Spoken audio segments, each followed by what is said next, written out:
15 मई 2026 एक अदालत में कही गई एक टिप्पणी और उसके कुछ ही घंटों बाद इंटरनेट पर ऐसा माहौल बना जिसकी शायद किसी ने उम्मीद नहीं की थी। नाम सामने आया, कॉकरोच जनता पार्टी यानी सीजेपी। पूरी कहानी की शुरुआत हुई सुप्रीम कोर्ट में चल रही उस सुनवाई से जो फर्जी कानून की डिग्रियों से जुड़े मामले पर केंद्रित थी। इसी दौरान भारत के मुख्य न्यायाधीश सूर्यकांत ने एक टिप्पणी की। उन्होंने कहा कि कुछ युवा कॉकरोच की तरह व्यवहार करते हैं जिन्हें रोजगार नहीं मिलता और फिर वे मीडिया, सोशल मीडिया या आरटीआई एक्टिविज्म के जरिए हर चीज पर हमला करने लगते हैं। बस यहीं से कहानी अदालत से निकलकर इंटरनेट की दुनिया में पहुंच गई। कुछ ही समय में सोशल मीडिया प्लेटफॉर्म्स पर इस बयान के अलग अलग अर्थ निकाले जाने लगे। बड़ी संख्या में युवाओं ने इसे बेरोजगारों, एक्टिविस्टों और सवाल उठाने वाली पीढ़ी के खिलाफ टिप्पणी माना।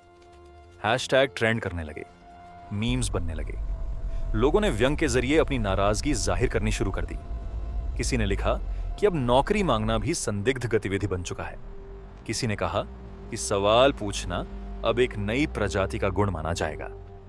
विवाद बढ़ने लगा तो बाद में सीजीआई सूर्यकांत की तरफ से सफाई आई। उन्होंने कहा कि उनके बयान का संदर्भ बदल दिया गया।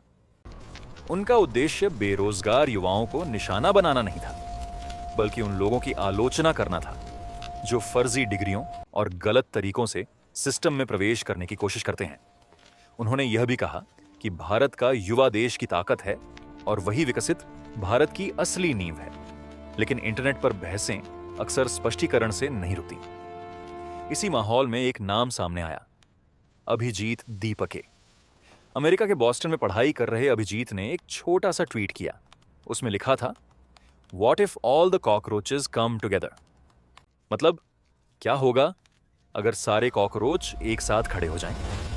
शायद उस समय यह सिर्फ एक व्यंग्यात्मक प्रतिक्रिया थी, लेकिन अगले 2 दिनों में यह लाइन सोशल मीडिया पर अलग ही रूप लेने लगी। कॉलेज के छात्र, बेरोजगार युवा, पत्रकार, आरटीआई एक्टिविस्ट और कई ऐसे लोग जो खुद को लगातार अनसुना महसूस कर रहे थे, वे इस विचार से जुड़ते चले गए। अभिजीत के मुताबिक शुरुआत में उन्हें लगा था कि लोग कुछ मीम बनाएंगे और आगे बढ़ जाएंगे, लेकिन प्रतिक्रिया कुछ और ही थी। लोग कहने लगे कि अब केवल मजाक नहीं, एक मंच चाहिए। इसके बाद 16 मई को लॉन्च हुई कॉकरोच जनता पार्टी। इसके लिए वेबसाइट बनाई गई, टैगलाइन रखी गई, voice of the lazy and unemployed, यानी आलसी और बेरोजगारों की आवाज। लेकिन यहां सबसे दिलचस्प बात थी उसका अंदाज। इसने खुद को बताया सेक्युलर, सोशलिस्ट, डेमोक्रेटिक और लेजी। राजनीति में जहां विचारधाराएं आमतौर पर गंभीर शब्दों से बनती हैं, वहां पहली बार आलस्य को भी व्यंग्यात्मक विचारधारा की तरह पेश किया गया।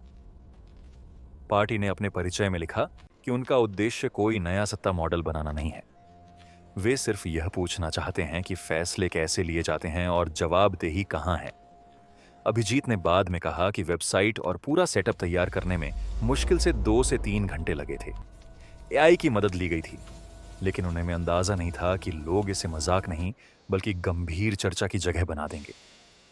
फिर धीरे धीरे यह एक डिजिटल प्रयोग से बढ़कर ऑनलाइन राजनीतिक बहस का मंच बनने लगा।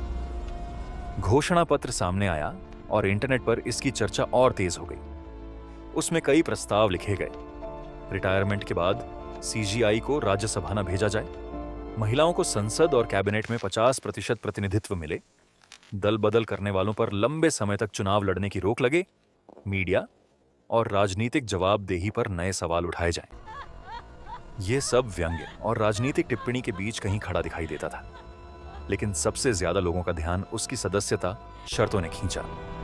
उसमें लिखा गया, बेरोजगार, चाहे मजबूरी से हों, पसंद से हों या विचारधारा से, आलसी लेकिन मानसिक रूप से नहीं, क्रॉनिकली ऑनलाइन, कम से कम 11 घंटे रोज, और शिकायत करने का अधिकार, जब तक शिकायत सच्ची और तीखी हो।